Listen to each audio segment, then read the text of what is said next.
إذا كان الانحراف بقى معيار حياة، بس نهذبه، نلمه شوية. هو على طول الانحراف دوت ماشي في ترللي يا للي يعني.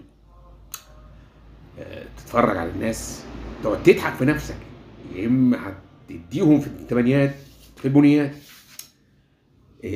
تشوف الناس قفزة في خلقتها، يمكن عشان بيناموا بقى لغاية 2 3 4 يتخمدوا، والعيال بتلف في الشقة بتلف في الشقة بتلف في الشقة. شوفوا شوشهم في الشغل يا عيني، المتجوزين والمتطلقين واللي عايزين يتجوزوا، مش عارف، تايهين في توهان في الدماغات.